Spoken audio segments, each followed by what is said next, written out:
ladies and gentlemen.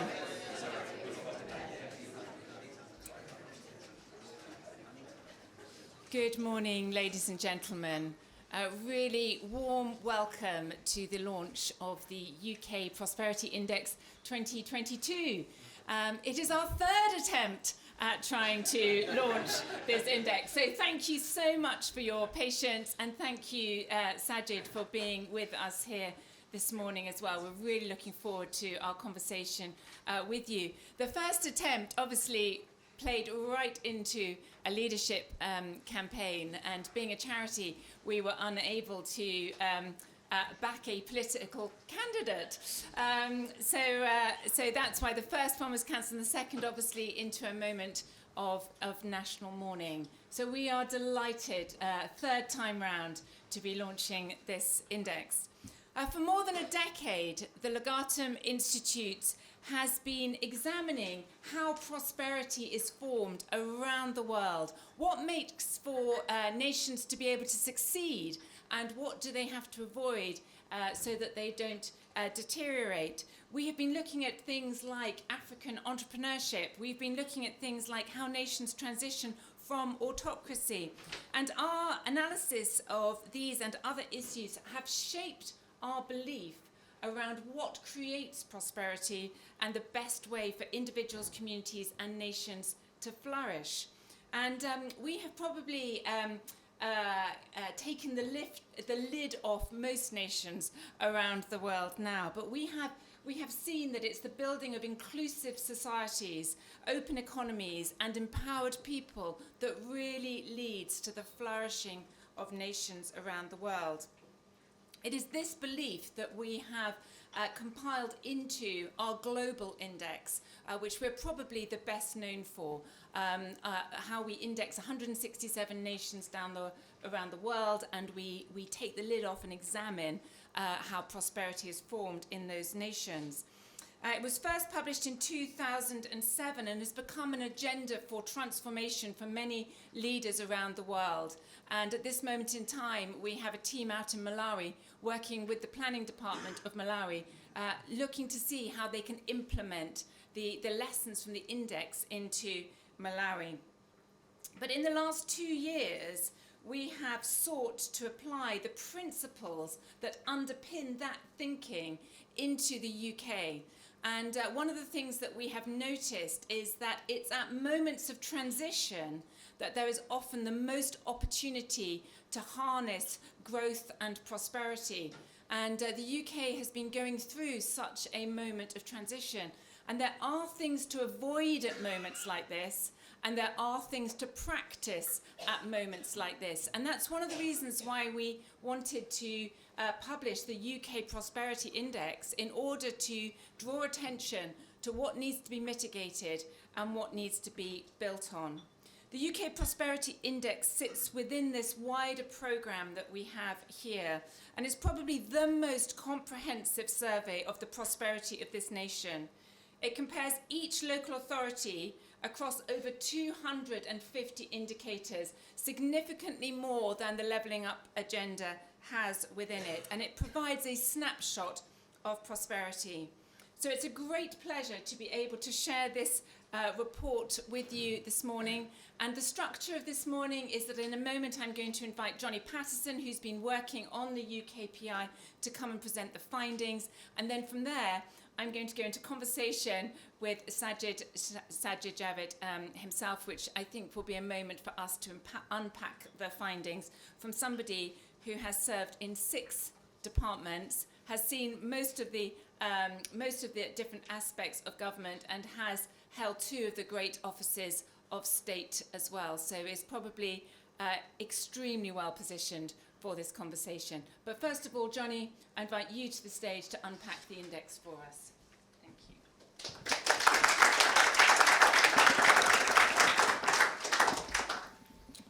When the UK Prosperity Index was conceived in late 2019, the UK was looking at a new decade with optimism. We had a new Prime Minister, the Brexit deal was finally sealed, and the government was setting itself the task of levelling up the country. Fast forward 2.5 years and we're at another moment of change, another changing of the guard. the mood music this time is less optimistic. 2 hard years of lockdown have given way to sharp increases in the cost of living, caused both as a result of pandemic lockdown policies, but also the war in Ukraine. Alongside the immediate challenge of helping families through this winter, we also have to look at long-term challenges, from negligible economic growth through to the fraying social fabric. And we built the UK Prosperity Index essentially to better help understand these challenges. As Philip has said, our view of prosperity at Legatum is holistic. We recognise there is more to a flourishing society than GDP per capita. And we do our best to develop metrics and reports which consider not only the economic health of nations, but also the social makeup and living conditions.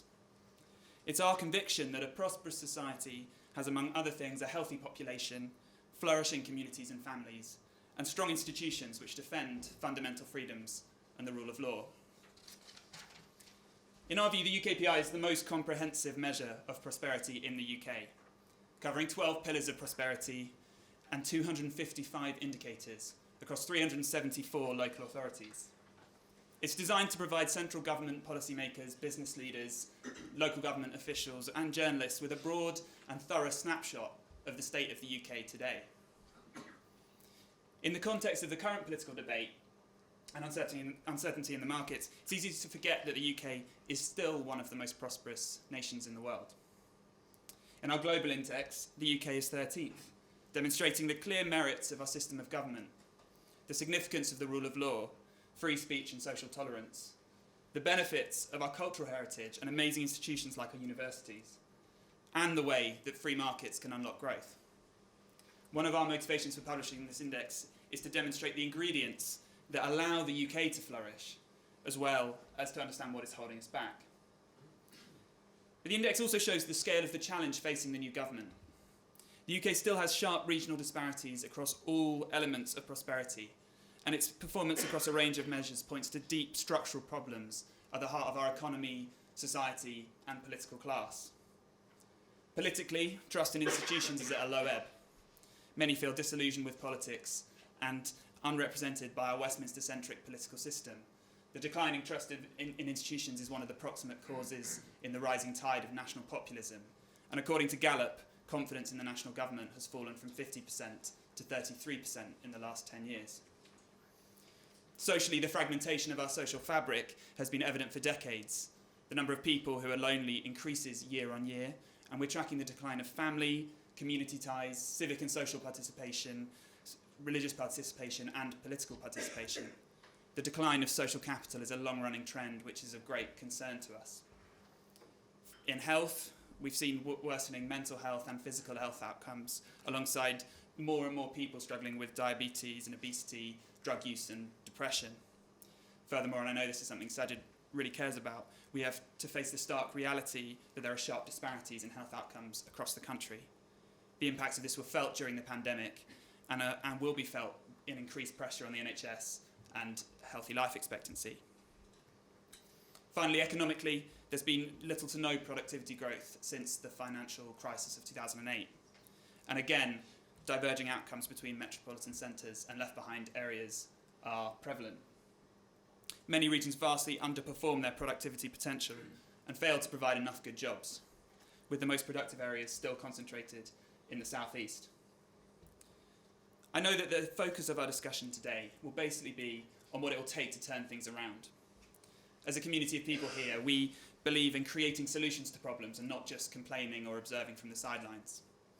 And we genuinely think there are tangible ways that this report can serve everyone, from policymakers to business leaders, as we seek to find ways to build prosperity and break the myth that our future has to be one of managed decline. This report helps policymakers understand the state of prosperity in the UK in the right level of detail so that targeted solutions can be formulated. In these brief remarks, I don't have time to unpack everything, but one of the findings that we make is that any levelling up strategy is hugely context contingent. We think there need to be levelling up strategies, not just one strategy. The challenge of levelling up rural Wales is very different to the challenge in the industrial heartlands of the north of England. As you can see in Caerphilly, the challenge is education, while in Stockton-on-Tees, you've got crime and social capital being some of the core barriers to progress. Our dataset allows in this report for a more rigorous and analytical approach so that bespoke solutions can be found to tackle issues faced by people in different types of settlements and geographies. A second challenge facing us is that each of the symptoms of our current malaise are related to one another. Social disconnection and economic malaise undermine institutional trust. The erosion of family and community is weakening mental health outcomes. Economic hardship places stress on communities, and trusted institutions are needed to bring confidence and encourage a growth mindset in the economy. Our core conviction, ultimately, is that prosperity must be looked at as a whole. Inclusive societies, open economies, and empowered people interlocking to promote human flourishing. The UKPI is a tool which is designed to help policymakers see the world through this paradigm, and from there to build out the kind of solutions we need. Ultimately, the index is about promoting the kind of discussions we're about to have today.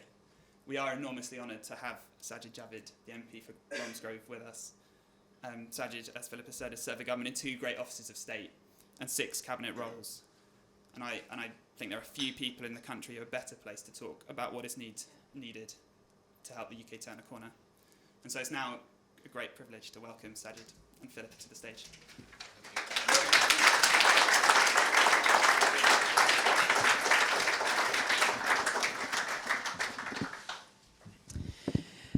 I think, Sajid, just welcome. Welcome to the Legatum Institute. Thank you.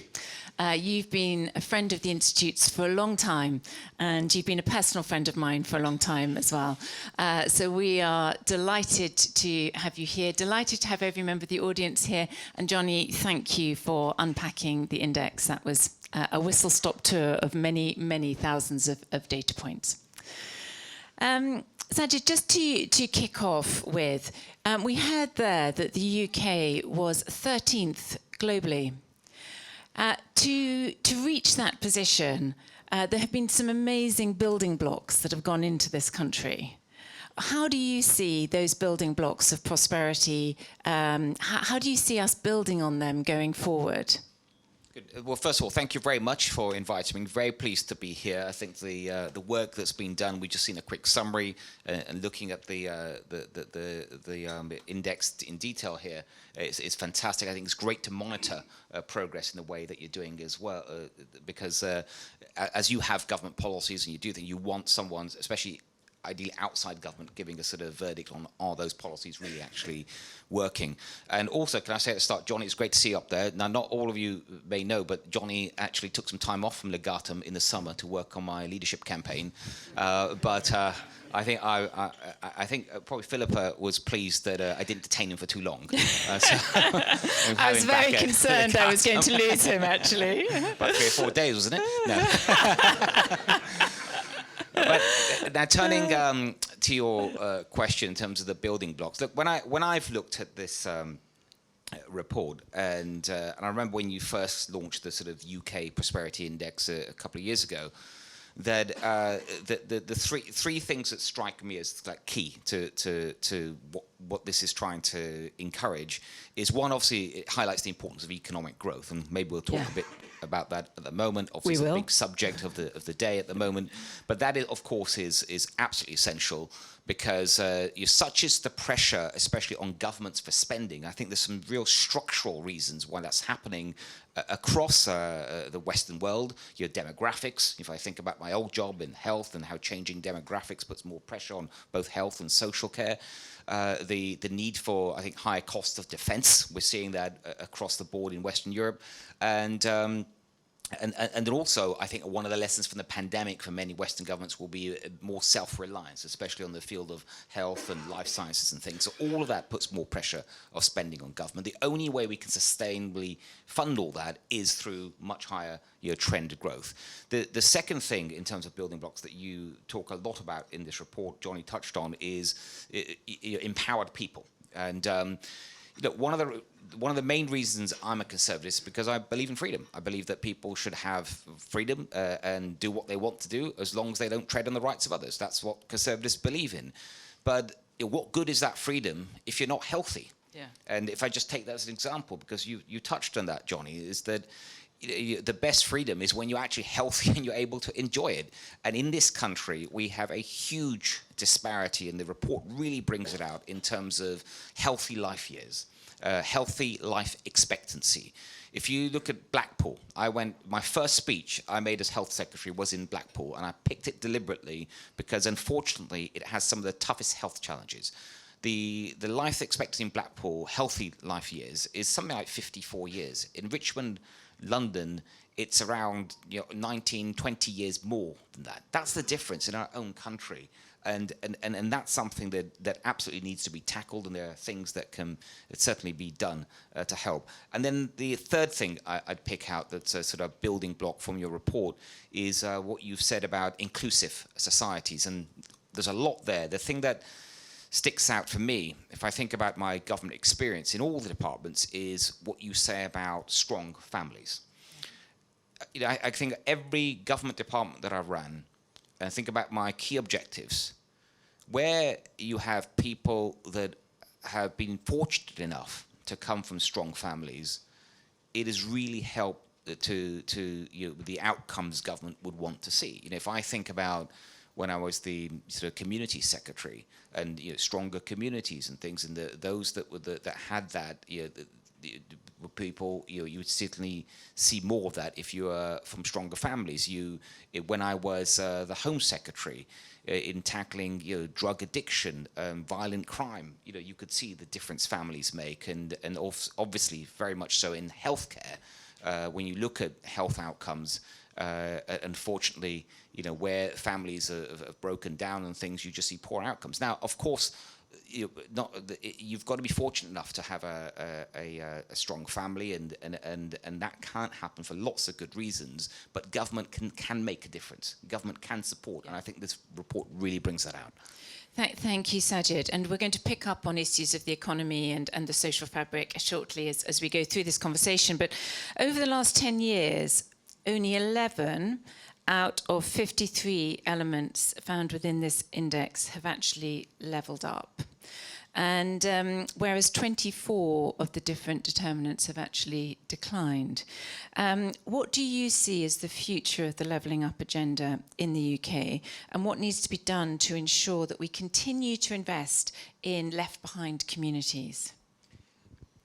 It remains as important as ever. You don't have to call it levelling up. There's many phrases and names for that. That matters a lot less than what actually is done.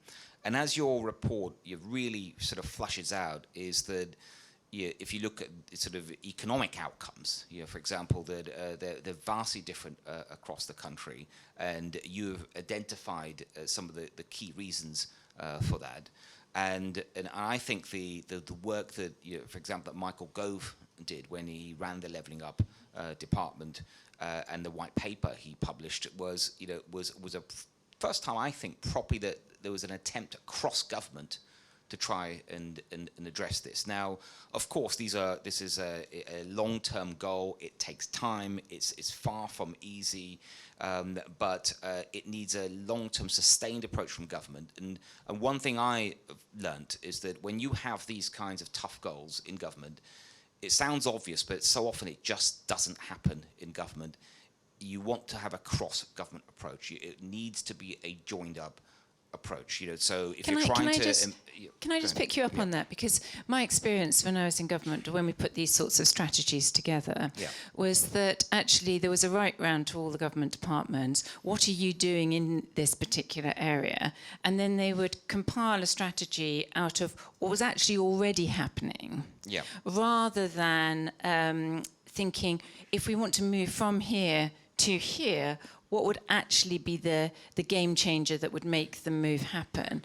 Was the levelling up agenda more like a kind of right round strategy, or was it really thought through in terms of how you could really move the dial in left behind communities? I think it was much more thought through. I mean, properly done in the sense that getting departments together and the secretaries of state to think about not what they're already doing. Great. I mean, that can still be important, of course, but what more can they do together? Yeah. And if I take an example from my old department, one of the things that I care about deeply is about these disparities, so levelling up as I mentioned earlier, on healthcare.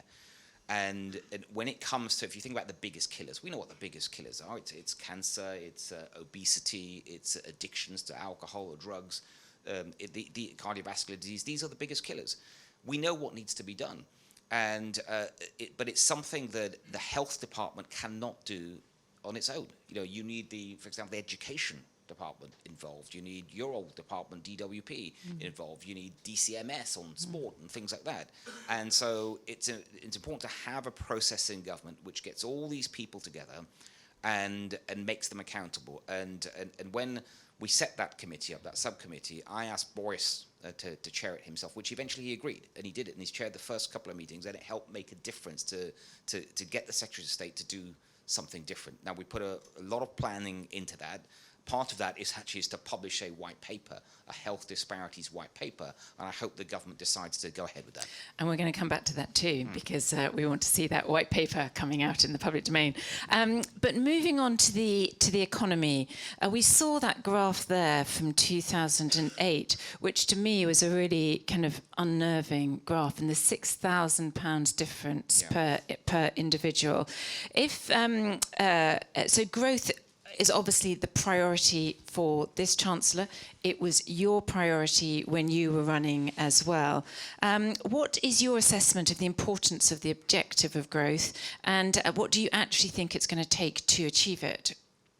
What would it take to get that line back up to where it should have been? Yeah, well, first I think that Liz is absolutely right to make this her central objective, and she made that clear in her conference speech last week, and she's right to do that for the reasons I've said earlier, that we need growth to sustainably pay for all those public services that people rely on, but also to give people the kind of opportunities that they and their children would expect. So there's no alternative to that.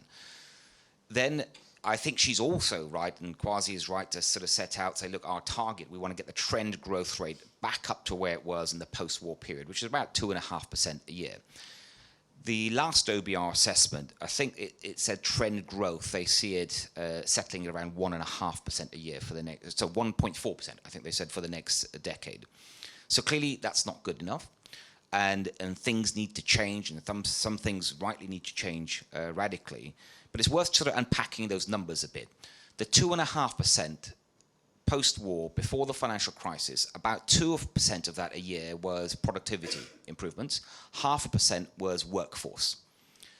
Of the 1.4% the OBR has projected in its last report, it might change when they come out with their next report, but I think it was 1.5% productivity and minus 0.1 workforce. So first thing is, workforce is really important, and that's not just skilled immigration, which I think is crucial for the growth of our economy, but also I think we had some numbers on this yesterday. We have a record number of people that are off on benefits that are not working because of ill health, and that comes back to your strategy. That's right. There's a lot there that needs to be addressed, and it can be done. So that's important. Then obviously productivity. And you're right, when you talked earlier about open societies, of course, best way to get productivity and growth is to have a free enterprise economy, lowest taxes possible, and sensible regulation, competition, and all of that. That is why I don't think taxes can go any higher than they already are. We're at a 70-year high in terms of tax burden. And that is also why, when it comes to all the other initiatives, the sort of so-called supply side initiatives and stuff, they are all vitally important, and the government's right to focus on them. But also think about the politics of how you get those through. House building. I was the housing secretary. We need more houses. We need to be more sensible about planning permission. But to get that through Parliament, you've got to take the MPs with you. You're not just going to be able to change those rules and things. And so, and we need those houses to be built in the places where people actually want to live. And so that's a tough thing to achieve, but it can be done. But you've got to take those MPs with you. And the last thing I just want to mention on growth. I mean, there's a lot here. The one thing we cannot neglect, because I think it's absolutely essential, is the human capital, skills. Right, investment in skills, the right type of skills, of course, that the market wants. But in the areas that, if you take in your report, you identify areas, say in the northeast, for example. When I was flicking through it now, the provision of skills, especially vocational skills, is just a lot less in terms of opportunities than you see in the southeast. Now, I went to a technical college, and that's where I did my A levels. But there were plenty of my friends and stuff doing other types of vocational studies, and I could just see the difference that makes, and that's something that we absolutely need to remain focused on. Yeah, it comes out really strongly in the report that up and down the country, employers are saying they just can't get the skills they need to develop their businesses. Sajid, there have been two big stories, obviously, in the news this week on the economy. One is the uprating of benefits in line with inflation, and the other has been the issue of financial stability.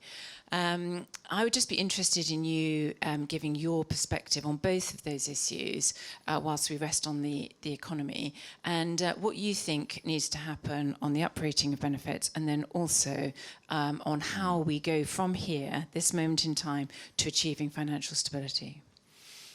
Okay, is that all? All right. Well, on the issue of uprating benefits, my view is clear. I think benefits should be uprated by inflation, so they should stay constant in real terms. The vast majority of people in this country are facing challenges with the cost of living. We all can see that. You all know people, and if not yourselves, that are facing that. But of course, the biggest burden is on those that are lowest paid. And if you're on universal credit, you're being hit a lot harder by that. And I just don't think, from a social justice point of view, a fairness point of view, you can say to those people, we're going to cut your income in real terms. By all means, provide more incentives to get back into work. The labour force is still tight. We've seen record employment and all of that. But those have no alternative right now. I don't think you can have a real terms cut. I also think it can make economic sense as well. You said that now. You didn't say that earlier. Does that mean you didn't agree with anything else I said? I'm actually getting worried now. No, I just feel really passionately on this issue. So that's my view on that. I just think it has to be a priority and it has to be done. The other issue, by financial stability and what needs to be done. Look, I think let's unpack that a bit. How did we get into this situation? I think the market response that we've seen so far. It's really a sort of it's what the markets had a certain expectation of what a Liz Truss administration might do on taxes and spending, and what they've heard so far, it goes way beyond that, right? And so what they're looking for is a plan that sort of plugs the gap, right? So they want to see, okay, fine, the government wants to cut taxes by much more than Liz had said in the summer. The government wants to spend a lot more, especially on energy price support, than much more than was expected. Much more, and therefore that's going to cost a lot. And so, how is the government going to plug that? And that is why, in terms of where we end up next with the market, there's two critical dates. Of course, there's this Friday when the Bank of England's support ends. And then also what's very important is on the 31st of October when the OBR report, and I guess the Chancellor will come to Parliament and sort of explain where he is with that. But that's going to be absolutely crucial because that is what the market will be looking at. And I think the thing that they will be looking at probably more than anything is the commitment that rightly the Chancellor has made, which is that he will want to show that debt as a proportion of GDP is falling over the medium term. Yeah. I think he's said the medium term is 5 years. So by the 5th year at least, it must be falling. That's what they're going to be looking for. Thank you, Sajid. And just, I know you wanted to talk with us on the issue of health. So let's just rest there for a moment. You referenced some numbers about the difference between Richmond and Blackpool in terms of healthy life expectancy being about 20 years. I mean, that's an enormous number. And I remember when we were doing our reports back in 2006 at the Centre for Social Justice on Breakdown and Breakthrough Britain, that number was about the same. Yeah. So actually, over the last 20 years, we haven't made a huge amount of progress. Why do you think there hasn't been a greater focus on health disparities? the conclusion I came to when I was in the health department, so I thought about that a lot, and so you have to learn why we haven't made progress in order to make progress, to do something different. And I think our whole healthcare system, right from the start, has been, if you think about the NHS, it's been there to help you when you get ill. Yeah. And that's what its focus has been, right? So it waits for someone to have a healthcare problem, and that's when it really properly kicks into action. And it does a great job. Obviously it's got lots of challenges at the moment, but since its creation, we've all valued it because it's helped us and our families. It doesn't, not just, and this isn't just the NHS's responsibility. This is part of the problem. Is that it's a responsibility not even just for the health department; it's for the whole of government. We just don't, as a government, have enough focus on prevention. And prevention, especially in those areas that have the biggest challenges. And again, if I take Blackpool and Richmond, if I just stick to those examples, think smoking prevalence. Smoking prevalence in Richmond, London, I think is around 6%, right? Slightly lower than the national average. In Blackpool, it's 20%. And you know what shocked me most? The stat that shocked me the most when it came to smoking that I learned, that in Blackpool, the smoking prevalence of pregnant women is something like 15%. Right? In Richmond, London, it's less than 0.5%. Right? And you can imagine, imagine that sadly for that mother that is smoking, the impact that's going to have on their child, and these problems just continue into the next generation. And we can do something about it. It's actually not that difficult. If I give you one quick example, if I may, and I did this in Blackpool, we set up a trial where the team had told me about. We've got this is for early detection of cancer. So if you can detect cancer at stage 1 and 2, it makes not obviously a huge difference to that individual, but to the cost to society in the long term as well. And we invested in some lung cancer detection trucks, we call them. So they're basically mobile lung cancer detection units, scanners. And we went to Blackpool, actually Liverpool and Blackpool, and where there's very high, obviously, as I just said, smoking prevalence. And they parked in things like supermarket car parks. It went into Morrison's car park or something. They chatted to people and said, "Oh, are you a smoker?" "Yes, I am." "Oh, would you like a free scan right now? Well, one of you does the shopping, one of you can have a scan there and then." Over in 15 minutes, the detection rate for lung cancer rocketed in a 6-month period from 20%, which was before the lung cancer this action, to 80%. Right? Wow. And think about the difference to people's lives from that. And it doesn't cost money, it saves money. Yeah. Right? These are the kind of things that the health disparities white paper, the draft of it, is full of. Right? Well, in February you announced this white paper, and it's been stopped. And so what would be your message to the government now, and what would you like to see them do? Get on with it. Well, in short, but to be fair, the government have not said they're not doing it. They are reviewing, and it's perfectly normal. Why would you want to review something like that? Well, look, I think when I became Secretary of State in any department, if there was an ongoing big initiative, you want to make sure you're comfortable with it. So it's not unusual for an incoming Secretary of State to want to review your big programs. I mean, that's actually it's good practice. That said, it shouldn't take that long to review something that's so blindingly obvious that you need to be getting on with, right? And this is a proper cross-government strategy, right? And when we go back to that growth objective, Liz Truss rightly has talked about the importance of growth, and I agree with her, right? But health and ending these, or dealing with these disparities, you won't end them, but narrowing them is really good economics too, both for the state's finances, but also for that individual. Well, it's been said by some people that until we get this right, productivity north of Manchester just isn't going to change. Yeah. Would you agree with that? Yeah, this is when I worked with Michael when he was in the Levelling Up department, and he took this rightly very seriously as well.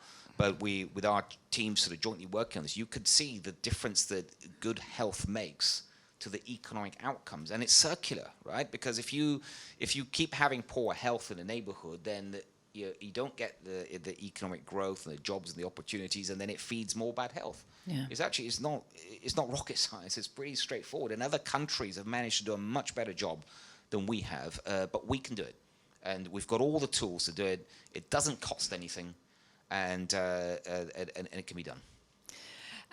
So in the index, health and the social fabric of the nation are actually quite evidently combined together and influence one another. Yeah. If you think of a child growing up in Norway, 91% of children grow up with both of their parents.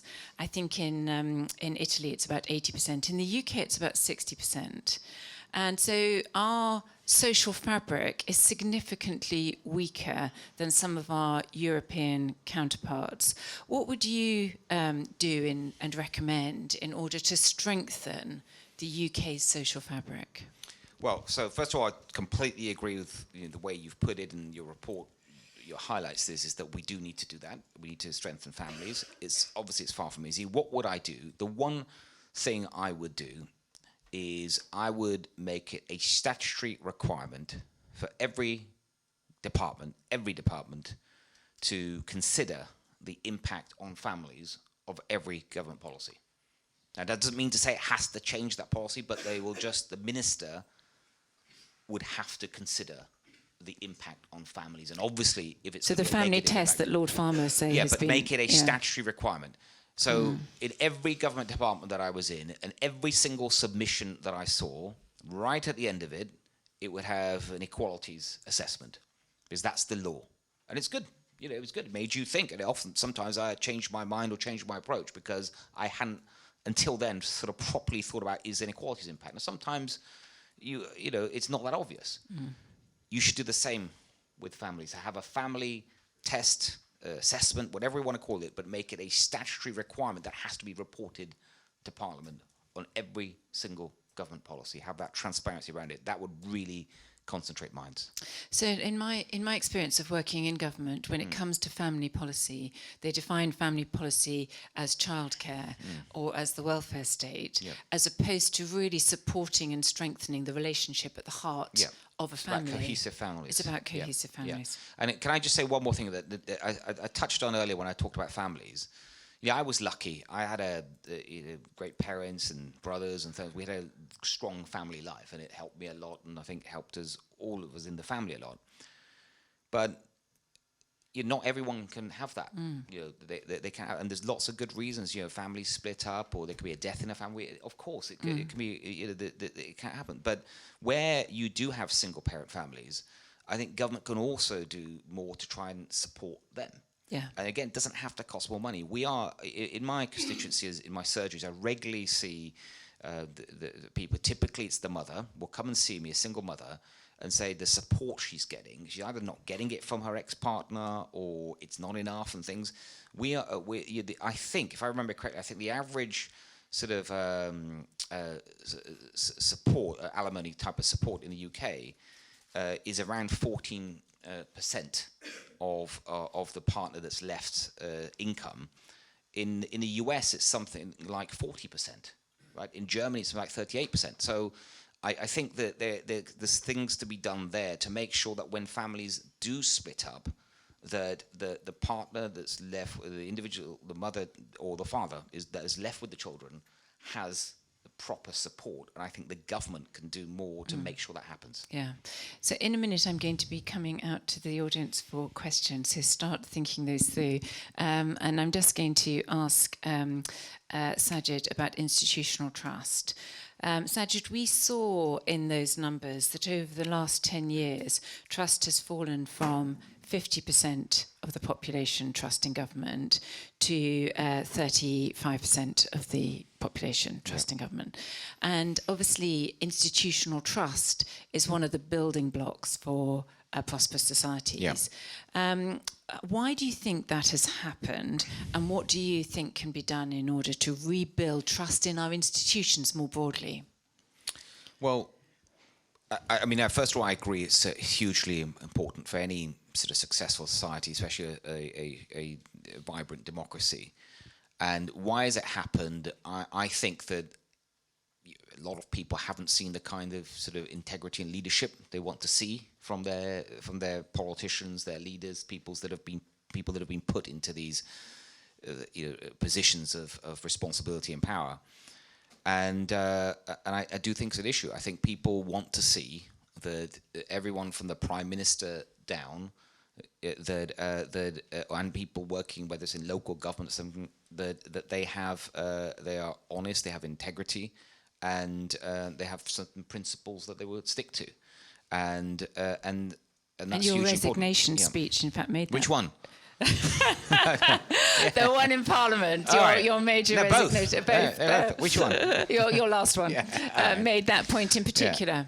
Yeah, well, look, I joke about it, but I resigned twice, and but in both cases it was on principle. Yeah. And for me, and it's not just me. I mean, there's plenty of my colleagues that I think are just as principled.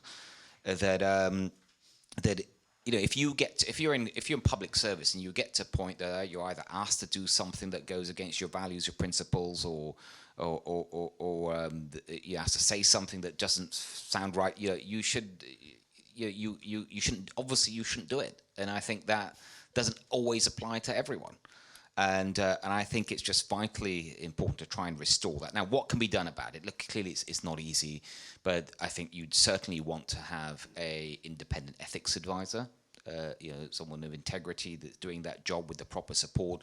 I've always thought that when there are accusations of breaching, potentially someone might have breached the ministerial code, that the ethics advisor should be independently able to open up an investigation and should be the person that determines whether the code has been broken, not the Prime Minister of the day.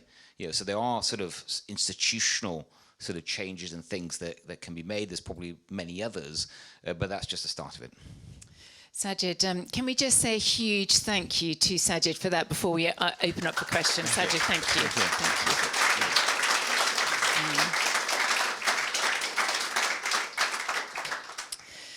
Okay, ladies and gents, we have a couple of hands going up already. Yes, just one gentleman here, and then I'll come to you. Thank you. I think it's a really important discussion about prosperity. And I really liked your point about freedom and health and wealth. And I believe in that. I wonder, in the context of we've got very high employment, but also not great pay, and particularly in the care sector, and you mentioned a lot of people who are ill and not working, but we've seen that 40,000 people were actually lost in the care sector because we did have a particular policy. And I wonder now, just in reflection, when you look back on things, would you have done it differently in terms of the mandate that was brought in? Would there be a sense that we could bring those people back into the workforce to reinstate and compensate them? Because actually that could help a lot, release a lot of beds in the NHS, and in terms of providing provision, because it's also about resource as well as productivity. Yeah. So you're referring to the vaccination policy that existed for a while in terms of requiring vaccination to work in the care sector. First of all, your question was, would I have done it any differently, looking back at it now? No, absolutely not. Because when you're a minister, you have to make decisions based on the facts and information you have in front of you at the time. You're not able to predict the future. And one thing I could not certainly predict is Omicron. Right? I didn't predict. I don't know if you did, but I didn't. Right? It wasn't possible, and I wasn't able to predict the form of that virus and how it would change the nature of COVID-19. But when facts change, then you should also, as a minister, be able to change your mind on that as well and be practical and sensible. So I wouldn't have done a single thing differently. But your central point about the care sector and staffing, there's a huge shortage. I think there's certainly a couple of months ago when I was looking at the figures, there's a shortage of at least around 140,000 people, and that's particularly in domiciliary care, but across the sector in residential care as well. And that is a huge problem, and you're right to link it to the health, the NHS as well, because in terms of discharging people, this is often part of the blockage. So I do think that that is an area where there does need to be a different approach, more investment. It's not just about getting more care workers from abroad and things. And part of it is going to be about the wages and the salaries that are paid. The wage differentials that are that for people that perhaps say they work in the care sector But when they look at alternatives, some of them, they can get paid more working in an Amazon warehouse or the local Morrisons or something, right? And that differential didn't exist a few years ago. So I think that's the central challenge to this. Thank you. A question back here, and we've got a couple more up here too. So, yes.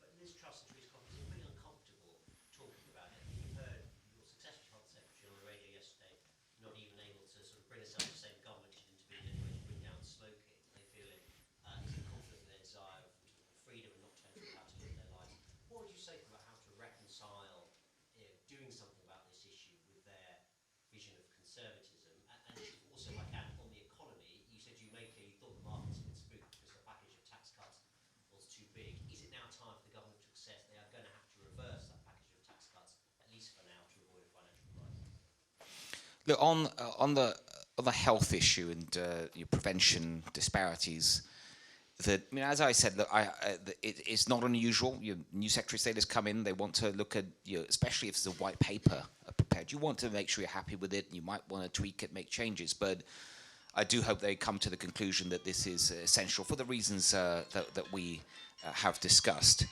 And also keep the commitments that we've made as a government, especially those that are in the manifesto that we were all elected on. For example, in the manifesto it said we want to work towards a smoke-free England by 2030. We're going to have a tobacco control plan.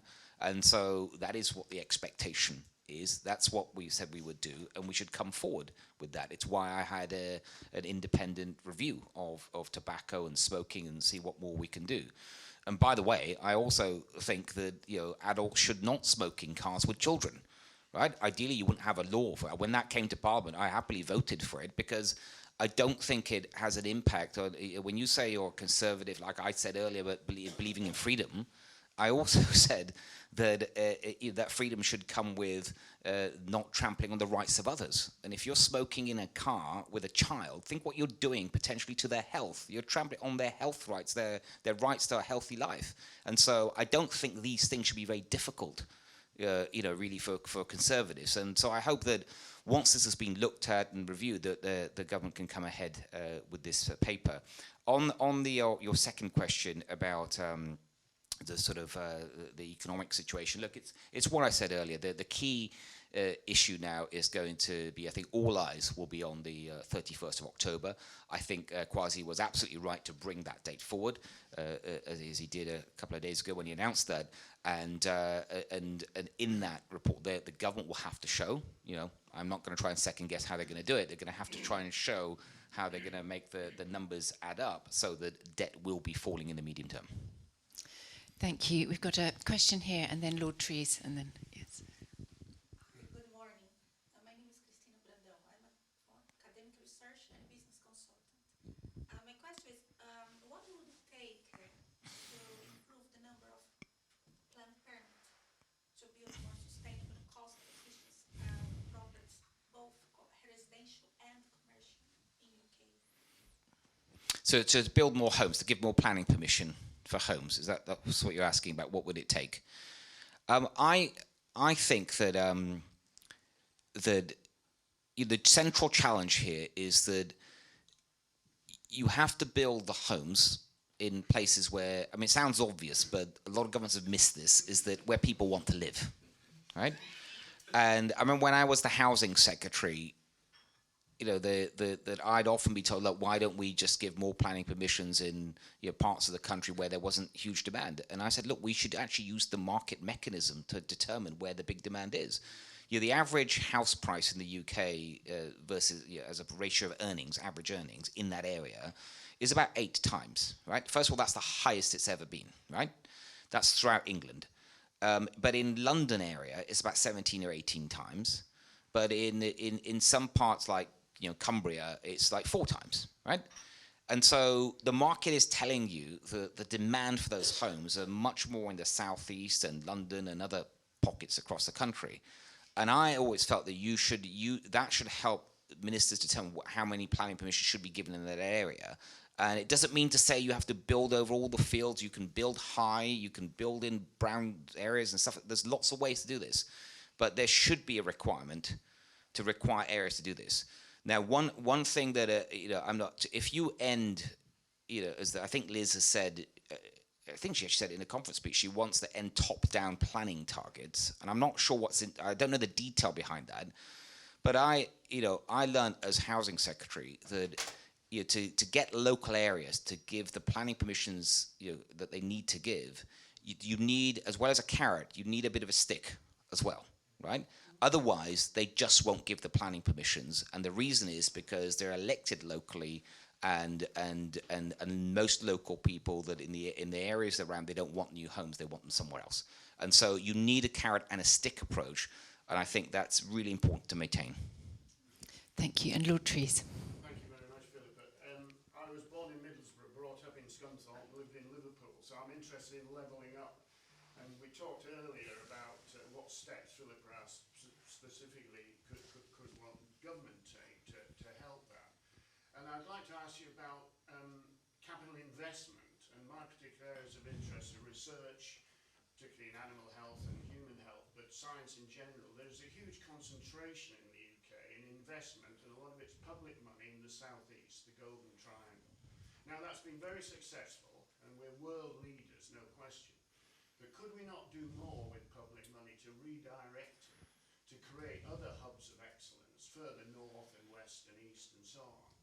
And those in turn encourage commercial development around them, spin-off companies, employment opportunities. Living is much cheaper, people can afford housing in those areas and so on. So there's a lot of advantages rather than maintaining the concentration in the southeast. Yeah, but in short, I think you can.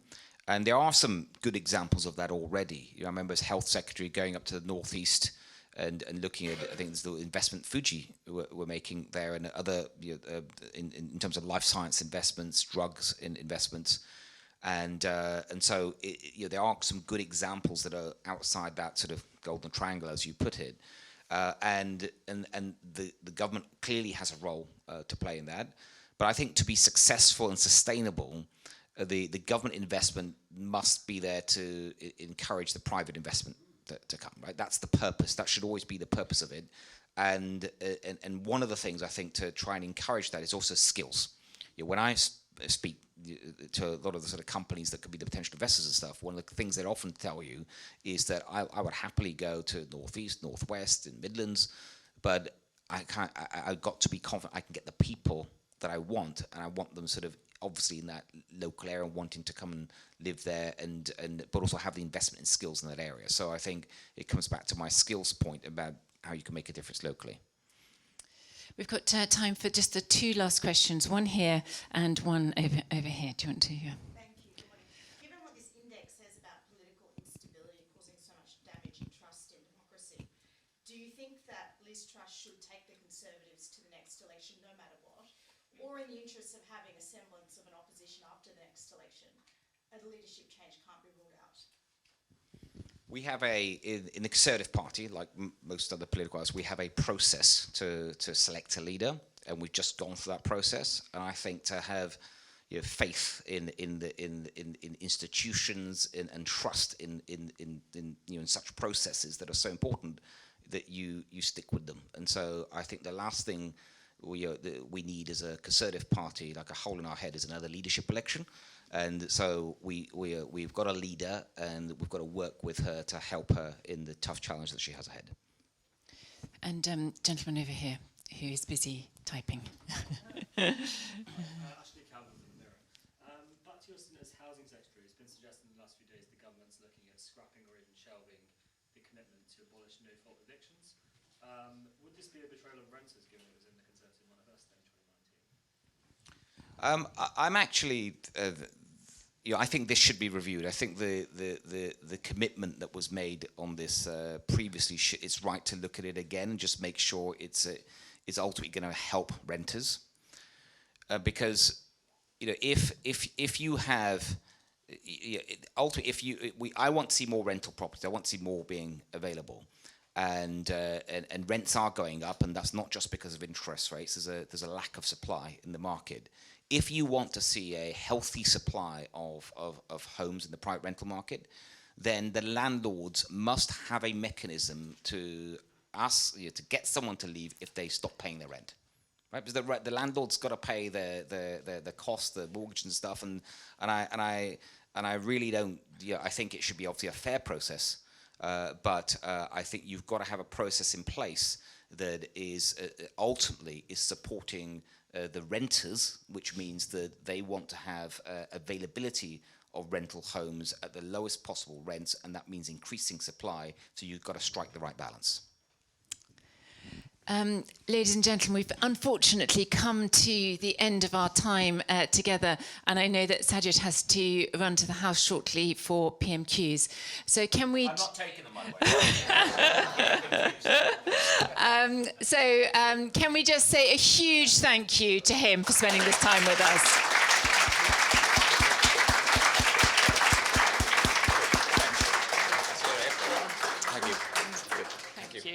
And thank you to all of you for coming, and do hang around. We've got teas and coffees, and we love spending time with our Legatum audiences. So thank you so much for this morning.